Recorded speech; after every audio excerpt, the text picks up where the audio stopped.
2022년 10월 28일 금요일 밤 11시 45분 마포구 합정동 50층짜리 오피스 빌딩 옥상 헬리포트에 착륙한 헬기의 로터가 느리게 회전을 멈추고 있었다. 강혁은 방금 수신한 문자 메시지를 읽으며 엘리베이터를 타고 50층 사무소로 내려갔다. 메시지는 단 한 줄이었다.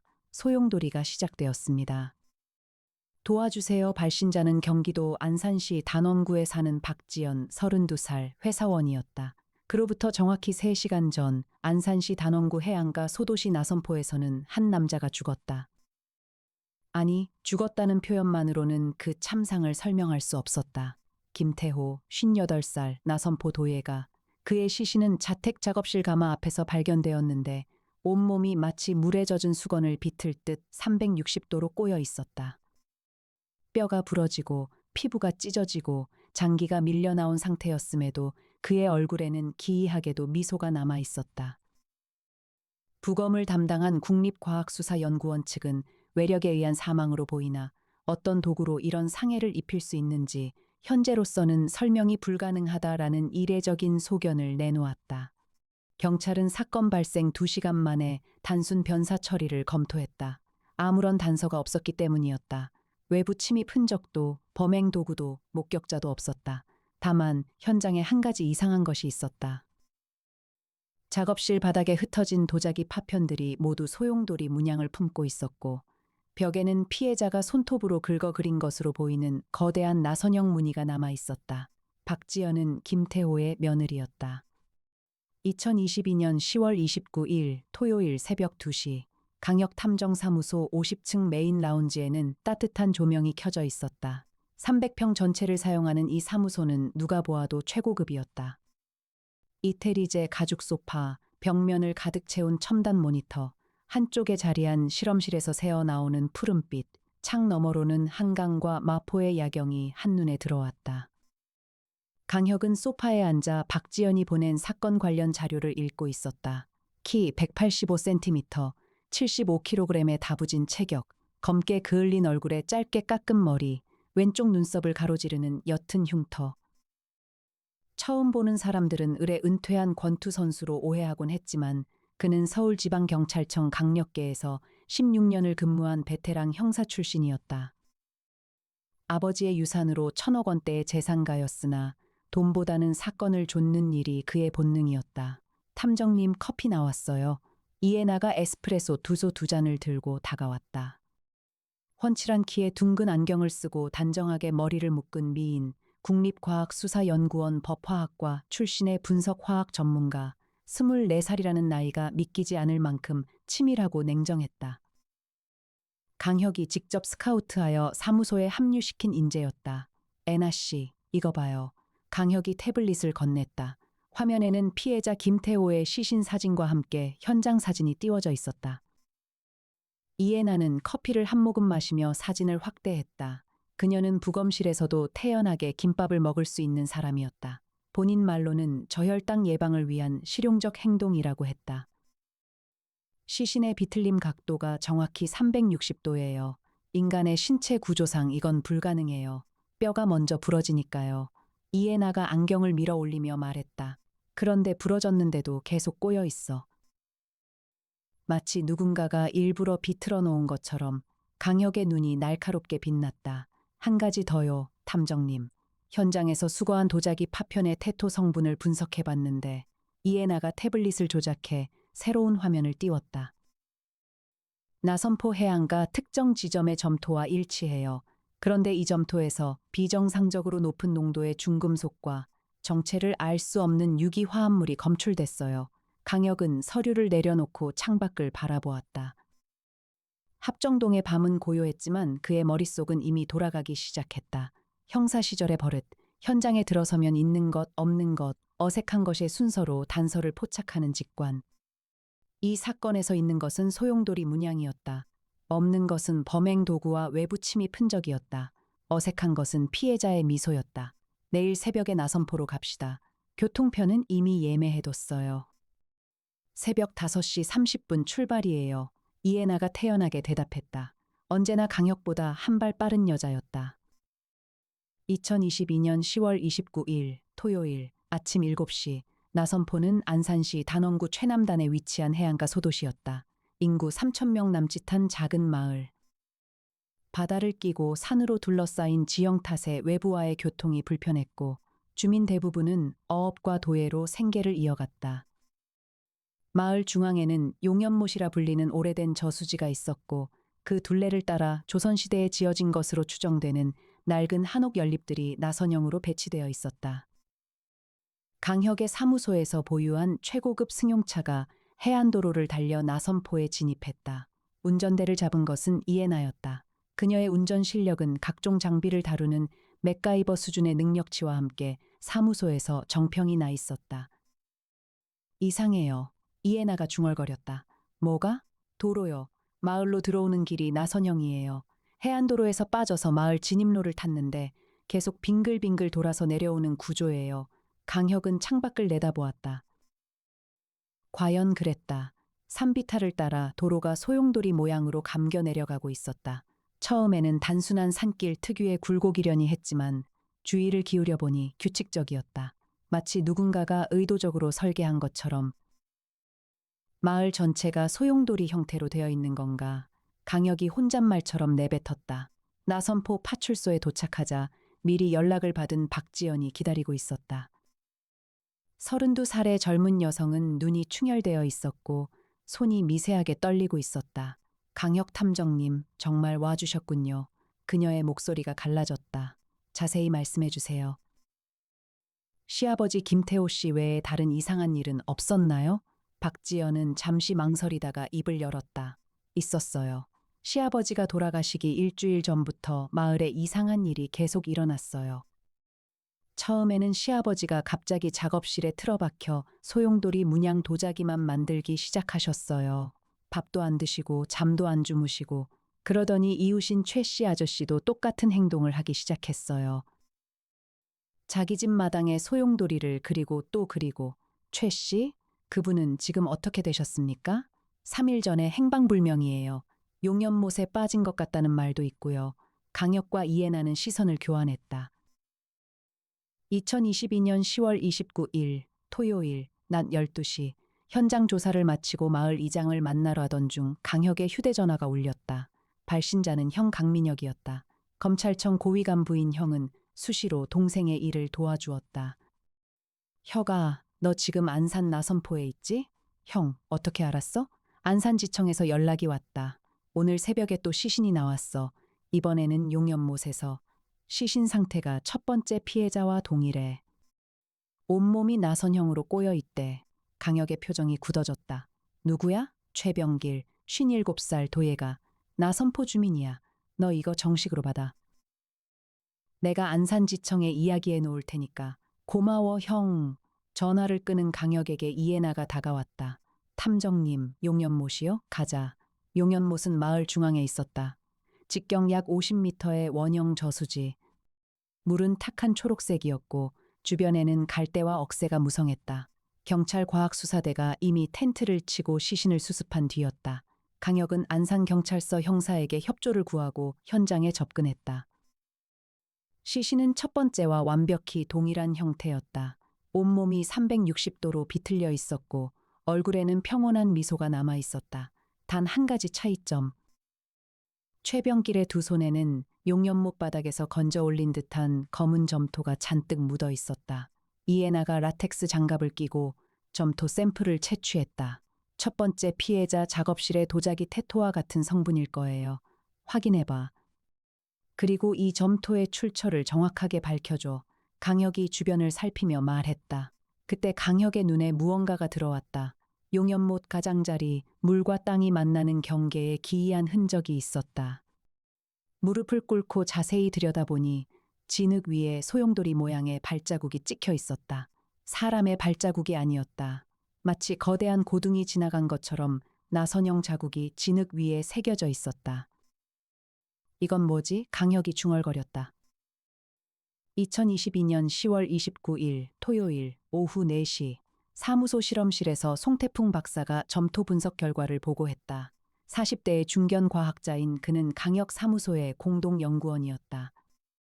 그의 옆에는 조수인 나정희가 서 있었다. 30대 중반의 빼어난 미인이었지만 지금 그녀의 얼굴에는 당혹감이 가득했다. 강혁 탐정님, 이건 좀 설명하기 어려운 결과입니다. 송태풍이 모니터를 가리켰다. 이 점토에서 검출된 유기 화합물을 분석했는데 구조가 나선형이에요. DNA의 이중 나선과 유사하지만 완전히 다른 물질입니다. 자연계에서는 발견된 적이 없는 화합물이에요. 독성은 그게 문제입니다.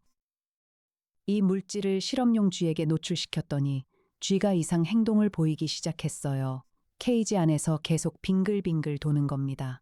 그러다가 12시간 후에 죽었는데 송태풍이 잠시 말을 멈추었다. 죽은 쥐의 꼬리가 소용돌이 모양으로 말려 있었습니다. 사무소에 무거운 침묵이 내려앉았다. 강혁이 입을 열었다. 자연현상이 아니야. 누군가가 이 물질을 이용하고 있어. 하지만 탐정님, 이 물질의 농도가 용연못 전체에 퍼져 있어요. 인위적으로 이만큼의 양을 투여하려면 대량 생산시설이 필요한데 이에나가 반론을 제기했다. 아니면 자연적으로 그곳에 존재하는 거야. 용연못 자체가 원천인 거지. 강혁이 창밖을 바라보며 말했다. 탐정님, 한 가지 더. 나정이가 끼어들었다. 나선포 마을의 역사 기록을 조사했는데요. 이 마을에서 비슷한 사건이 과거에도 있었어요. 일제강점기인 1937년 마을 주민 12명이 동시에 사망한 사건이 있었는데 당시 일본인 순사의 보고서에 주민들의 시신이 소라 껍데기처럼 말려 있었다라고 기록되어 있어요. 85년 전에도 같은 일이 있었다고? 네. 그리고 그 전에도요. 조선 후기 숙종시대 실록에도 비슷한 기록이 있어요. 해변 마을에서 기이한 역병이 돌아 주민들이 소라의 형상으로 죽었다라는 내용이요. 강혁은 이 말을 짚었다. 이것은 단순한 연쇄살인이 아니었다. 수백 년에 걸쳐 반복되는 무언가, 과학으로도 경험으로도 설명되지 않는 현상. 그러나 강혁은 초자연적인 것을 믿지 않았다. 모든 사건에는 반드시 인간의 손길이 있다. 그것이 강력계 16년 경력이 가르쳐준 유일한 진실이었다. 2022년 10월 30일 일요일 새벽 1시, 강혁과 이해나는 나선포 마을 유일의 민박에 투숙해 있었다. 한밤의 정막을 깨뜨린 것은 비명이었다. 날카롭고 공포에 질린, 그러나 곧 뚝 끊어진 비명. 강혁은 잠에서 깨어 순식간에 방을 나섰다. 복도에서 이해나와 마주쳤다. 그녀는 이미 분석 키트 가방을 어깨에 메고 있었다. 비명은 민박 바로 옆 건물에서 터져 나왔다. 나선포 마을 회관이었다. 강혁이 문을 부수고 들어갔을 때 본 광경은 그의 16년 강력계 경력을 통틀어 가장 충격적이었다. 마을 회관 중앙 무대 위에 세 번째 시신이 있었다. 이번에는 여성이었다. 50대 초반으로 보이는 이 여성은 첫 번째, 두 번째 피해자와 마찬가지로 온몸이 나선형으로 꼬여 있었다. 그러나 이번에는 한 가지 추가된 요소가 있었다. 시신의 양손에 각각 소용돌이 모양의 도자기 파편이 쥐어져 있었고 그녀의 배 위에는 붓으로 정성스럽게 그린 거대한 소용돌이 문양이 있었다. 정미숙, 53살, 나선포도의 협동조합 회장, 이해나가 피해자의 지갑에서 신분증을 확인하며 말했다. 그녀의 목소리는 여전히 차분했지만 안경 너머의 눈동자가 미세하게 흔들리고 있었다. 강혁은 현장을 세밀하게 관찰했다. 있는 것, 소용돌이 문양, 도자기 파편, 피해자의 미소 없는 것, 외부 침입 흔적, 범행 도구, 격투의 흔적, 어색한 것. 시신의 위치가 무대 정중앙, 마치 누군가에게 보여주기 위한 배치처럼 되어 있다는 점, 범인은 전시하고 있어. 강혁이 낮게 말했다. 이건 메시지야. 2022년 10월 30일, 일요일, 낮 12시, 강혁은 사무소에 연락하여 송태풍 박사에게 추가 조사를 지시했다.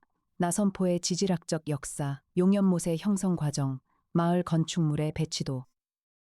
동시에 이해나는 마을 주민들을 하나하나 인터뷰하기 시작했다. 3시간의 탐문 끝에 중요한 증언을 확보했다.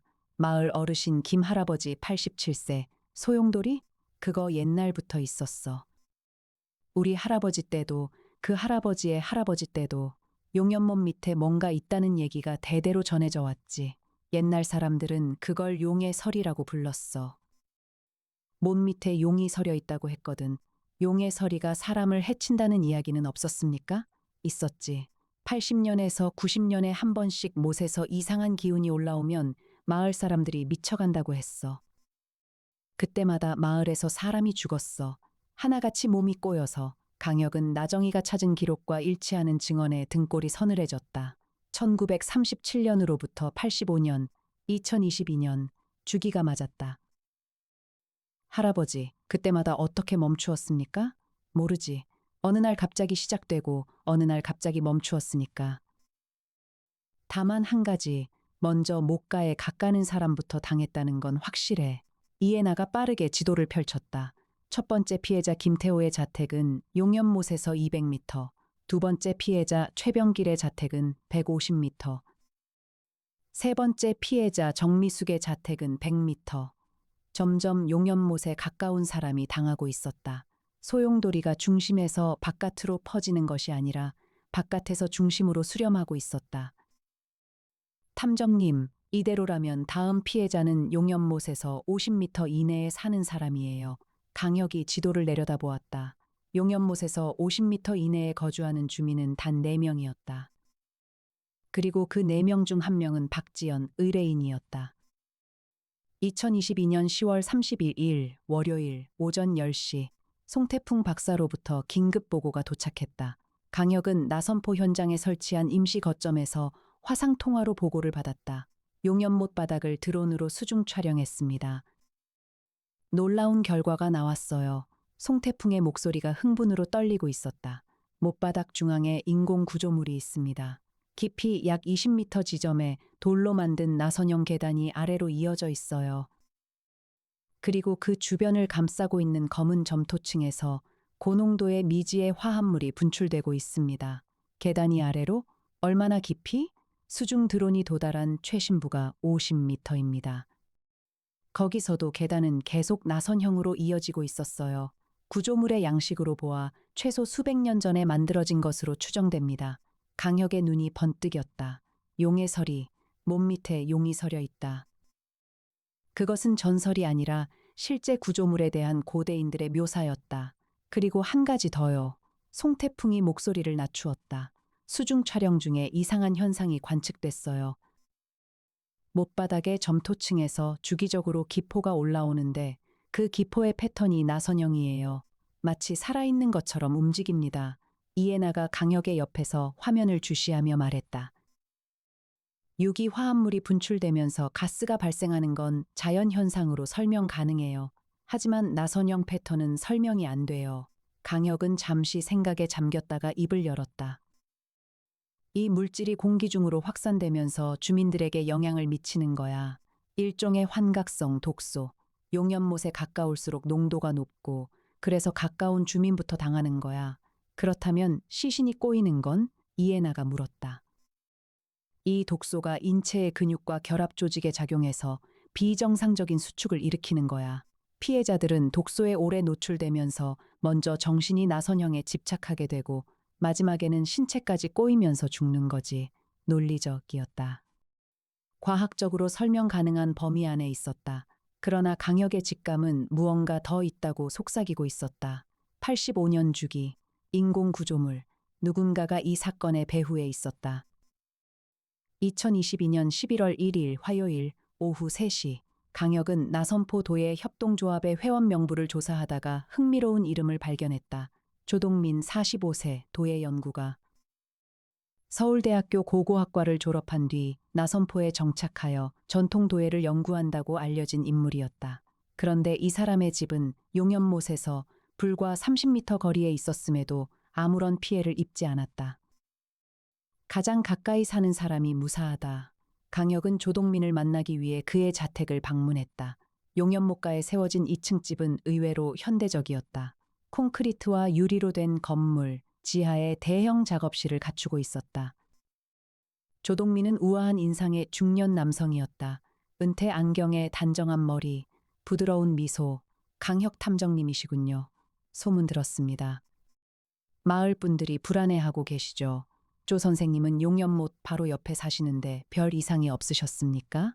없었습니다. 저는 워낙 건강한 편이라. 조동민이 웃으며 대답했다. 강혁의 눈이 거실을 훑었다.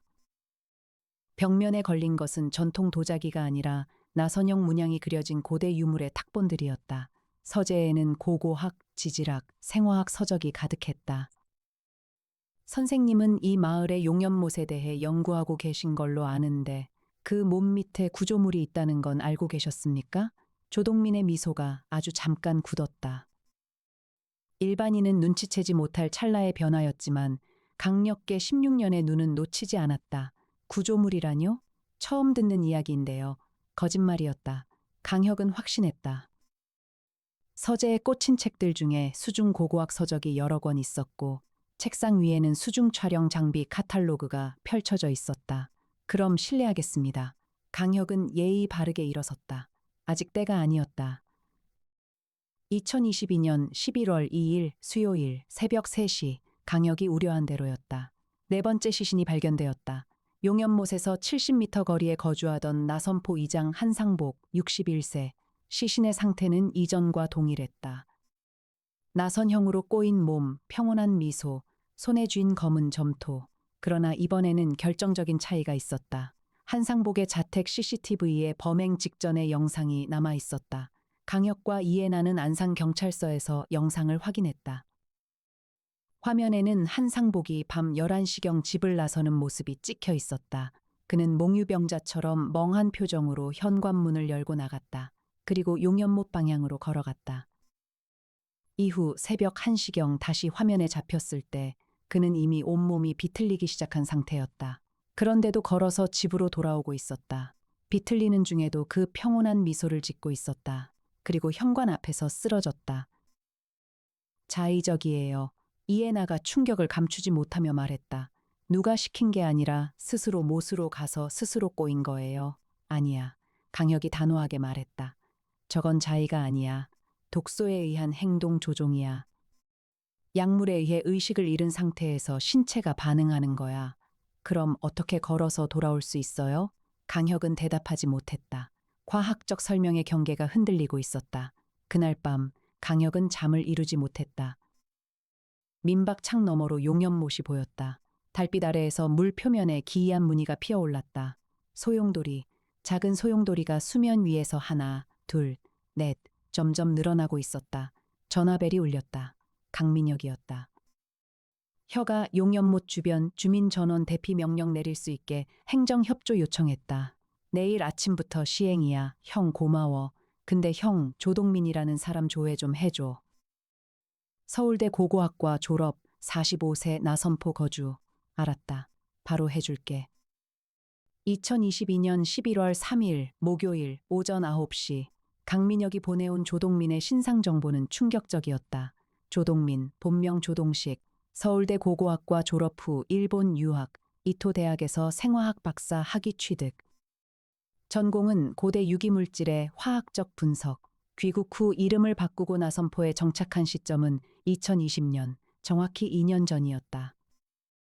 이 사람, 용연못 밑에 구조물과 물질을 연구하고 있었던 거야. 강혁이 확신에 차서 말했다. 그런데 동기가 뭐예요? 사람을 죽이려는 건가요? 이해나가 물었다. 아직 모르겠어. 하지만 그가 이 물질에 노출되고도 무사한 이유는 있을 거야. 해독제를 가지고 있거나 아니면 통제 방법을 알고 있거나. 강혁은 결심했다. 용연못 밑으로 직접 들어가야 했다. 2022년 11월 3일 목요일 오후 2시 사무소에서 최첨단 수중 탐사 장비가 도착했다.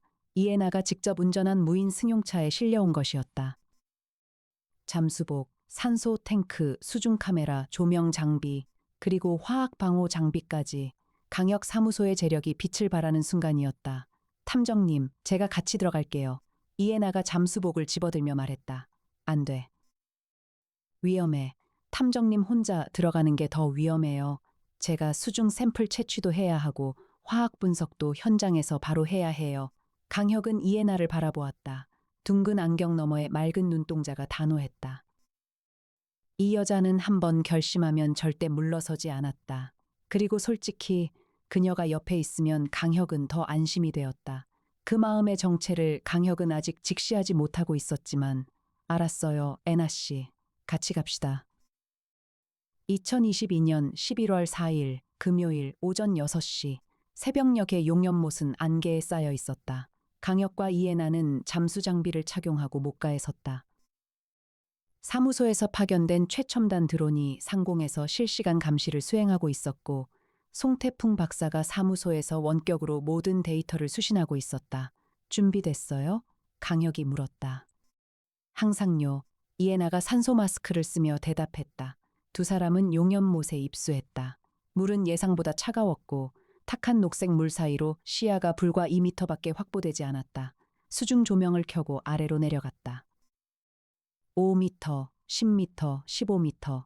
점점 물이 맑아졌다. 그리고 20미터 지점에서 송태풍 박사가 말한 나선형 계단이 나타났다. 검은 돌로 만들어진 계단이었다. 폭 약 2미터, 나선형으로 아래를 향해 감겨 내려가고 있었다. 계단의 표면에는 정교한 나선 문양이 새겨져 있었고 이끼 하나 끼지 않은 깨끗한 상태였다. 수백 년 전에 만들어졌다고는 믿기 어려울 만큼. 강혁이 선두에 서고 이해나가 뒤를 따랐다. 계단을 따라 나선형으로 내려갈수록 주변의 검은 점토층에서 미세한 기포가 올라왔다. 이해나가 샘플을 채취했다. 30미터, 40미터. 수압이 높아졌지만 장비가 버텨주었다. 그리고 50미터 지점에서 계단은 갑자기 넓은 공간으로 열렸다. 수중 동굴이었다. 그러나 자연적인 동굴이 아니었다.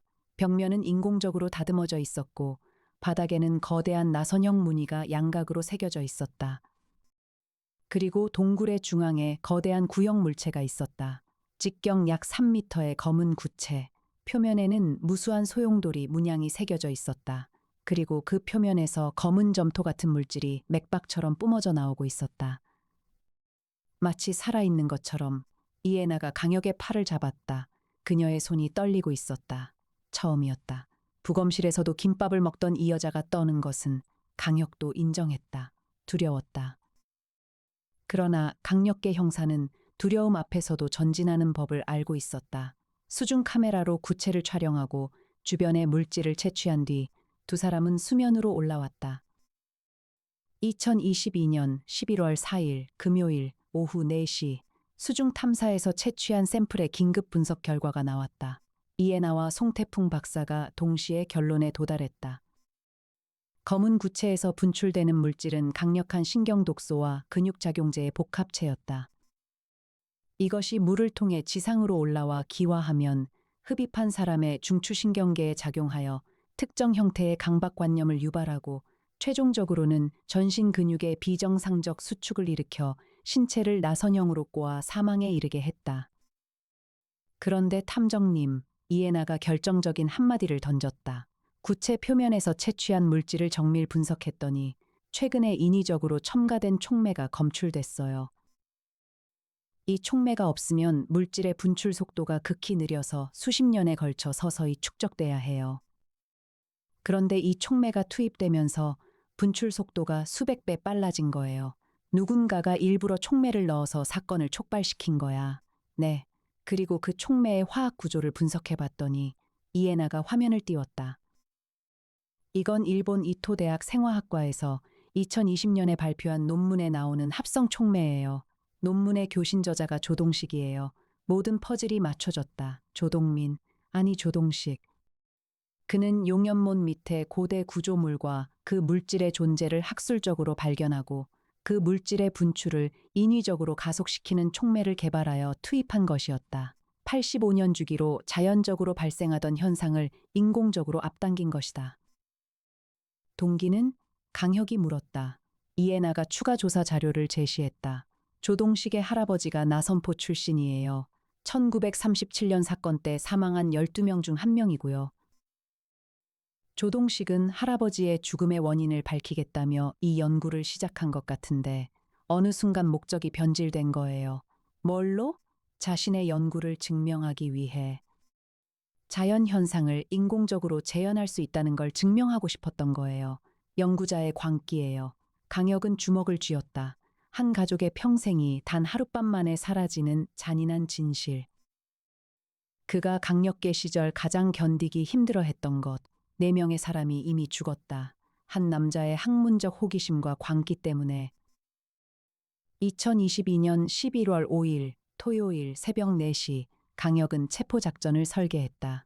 강민혁을 통해 안산지검으로부터 긴급 체포영장을 발부받았고 안산경찰서 기동대의 협조를 확보했다. 형, 이 사건 정식 송치하면 형한테 간다. 알아. 혀가 조심해라. 이 인간 위험해. 새벽 4시 30분 강혁과 이해나 그리고 경찰 기동대 20명이 조동민의 자택을 포위했다. 강혁이 선두에 섰다. 185cm의 다부진 체격, 무술 유단자의 탄탄한 근육, 옛날 강력계 시절처럼 몸이 저절로 움직였다. 문을 열자 집안은 어두웠다. 그러나 지하 작업실에서 불빛이 새어나왔다. 계단을 내려갔다. 지하 작업실은 실험실이었다. 화학약품병이 정렬되어 있었고 모니터에는 용연못 수중의 실시간 데이터가 떠 있었다. 그리고 작업실 한가운데에 조동민이 서 있었다. 그는 강혁을 보고도 놀라지 않았다. 오히려 미소를 지었다. 역시 오셨군요, 탐정님. 예상보다 빠르시네. 조동식 씨, 살인 혐의로 긴급 체포합니다. 살인이라. 조동민이 고개를 가웃거렸다. 저는 단지 자연의 힘을 되돌려 놓은 것뿐입니다. 이 마을은 태초부터 소용돌이의 것이었어요. 4명이 죽었어. 당신이 총매를 투입하지 않았으면 아무도 안 죽었어. 조동민의 미소가 사라졌다. 그리고 그는 주머니에서 작은 유리병을 꺼냈다. 검은 액체가 담긴 병. 그 물질이었다. 농축된 형태의 신경독소. 이 안의 내용물이면 이 자리에 있는 모든 사람을 죽일 수 있습니다. 기동대원들이 긴장했다. 그러나 강혁은 미동도 하지 않았다. 그거 깨면 당신도 죽어. 저는 해독제가 있으니까요. 없어. 이에나가 뒤에서 말했다. 그녀의 목소리는 평소처럼 차분했다. 당신 논문을 전부 읽었어요. 해독제는 개발에 실패했어요. 당신이 무사했던 건 해독제 때문이 아니라 방독면 수준의 호흡 필터를 항상 착용했기 때문이에요. 집 환기 시스템에 특수 필터가 설치되어 있는 것도 확인했고요. 조동민의 얼굴이 창백해졌다. 첫 번째로 당황한 표정이었다. 그 순간 강혁이 움직였다. 형사 시절 수백 번의 추격과 제압으로 단련된 신체가 번개처럼 앞으로 나아갔다. 팔을 뻗어 조동민의 손목을 잡고 비틀었다. 유리병이 공중으로 날아올랐다. 이에나가 동시에 손을 뻗어 병을 낚아챘다. 정확하게 한 방울도 흘리지 않고 강혁이 조동민을 바닥에 눌렀다. 수갑을 채웠다. 끝이었다. 당신의 할아버지는 이걸 원하지 않았을 거야. 강혁이 낮게 말했다. 조동민은 바닥에 눌린 채 대답하지 않았다. 그의 눈에서 눈물 한 줄기가 흘러내렸다. 2022년 11월 12일 금요일 오후 5시 조동민의 체포 후 일주일이 지났다. 강혁 사무소팀은 용연못의 구체에서 촉매를 중화시키는 작업을 완료했다. 자연적 분출 속도로 되돌아간 물질은 인체에 즉각적인 영향을 미치지 못할 만큼 미량이었다. 나선포 마을에는 다시 평온이 찾아왔다. 박지연은 강혁 사무소를 방문하여 깊이 인사했다. 감사합니다. 시아버지의 원혼이 이제야 편히 쉬실 수 있을 것 같아요. 강혁은 따뜻하게 고개를 끄덕였다. 앞으로 무슨 일이 있으면 언제든 연락하세요. 박지연이 떠난 후 사무소에는 강혁과 이해나만 남았다. 50층 창밖으로 석양이 한강을 붉게 물들이고 있었다. 탐정님 이해나가 커피를 건네며 말했다. 응? 궁금한 게 있어요. 수중에서 그 구체를 봤을 때 솔직히 무서웠어요. 처음으로요. 강혁이 이해나를 바라보았다. 석양빛이 그녀의 얼굴을 부드럽게 비추고 있었다. 나도 무서웠어요, 애나 씨. 근데 당신이 옆에 있어서 괜찮았어. 이해나의 볼이 미세하게 붉어졌다. 그녀는 안경을 밀어 올리며 시선을 돌렸다. 저 혈당이에요. 뭐 좀 먹어야겠어요. 같이 먹으러 갈까요? 네, 탐정님. 두 사람은 나란히 엘리베이터를 타고 내려갔다. 합정동의 저녁거리에 두 사람의 그림자가 나란히 길게 늘어졌다. 소용돌이는 멈추었다. 그러나 강혁은 알고 있었다. 세상에는 아직 무언가를 잃고 무너진 사람들이 너무나 많다는 것을. 그들의 뒤를 끝까지 따라가주고 지켜주겠다는 것. 그것이 강혁 탐정사무소가 존재하는 이유였다. 그리고 용연목 깊은 곳에서 검은 구체는 여전히 느리게, 아주 느리게 맥박치고 있었다. 85년 후를 향해 2022년 11월 20일 일요일 밤 11시 강혁은 사무소 라운지에 혼자 앉아 있었다. 한강의 야경이 창밖에 펼쳐져 있었지만 그의 눈에는 들어오지 않았다. 조동민의 마지막 말이 머릿속에서 떠나지 않았다. 이 마을은 태초부터 소용돌이의 것이었어요. 범인을 잡았다. 사건을 해결했다. 그러나 네 사람은 돌아오지 않았다. 김태호의 며느리 박지연은 남편 없이 아이를 키워야 했다. 최병길의 늙은 어머니는 아들의 관 앞에서 쓰러졌다. 정미숙의 딸은 서울에서 급히 내려와 어머니의 유품을 정리하다가 소용돌이 문양 도자기를 보고 울음을 터뜨렸다. 범인을 잡는 것은 끝이 아니었다. 사건 이후 피해자와 가해자가 어떻게 살아남고 삶을 이어가는가. 그것이 강력히 탐정이 된 후 끊임없이 고뇌하는 질문이었다. 조동민 역시 할아버지를 잃은 피해자의 후손이었다. 그의 연구는 출발점에서는 진실을 향한 순수한 탐구였다. 그것이 어디서부터 틀어진 것인가. 소용돌이, 인간의 집착도 소용돌이와 같았다. 한번 빠져들면 스스로도 모르는 사이에 점점 깊이 말려 들어가 결국 빠져나올 수 없게 된다. 강혁은 술잔을 내려놓고 일어섰다. 내일도 사건은 있을 것이다. 누군가가 무너지고 누군가가 도움을 구할 것이다. 그때 강혁 탐정사무소는 거기 있을 것이다. 전화가 울렸다. 이애나였다. 탐정님, 새 의뢰가 들어왔어요. 내일 아침에 브리핑 할게요. 알겠어요, 애나 씨. 내일 봐요. 네. 편히 주무세요, 탐정님. 전화가 끊어진 뒤에도 강혁은 한참 동안 휴대전화를 내려다보았다. 편히 주무세요라는 그녀의 목소리가 유난히 따뜻하게 느껴졌다. 마포구 합정동 50층의 불이 하나둘 꺼져갔다. 서울의 밤은 깊어갔고 소용돌이는 멈추었지만 세상의 미스터리는 결코 끝나지 않았다.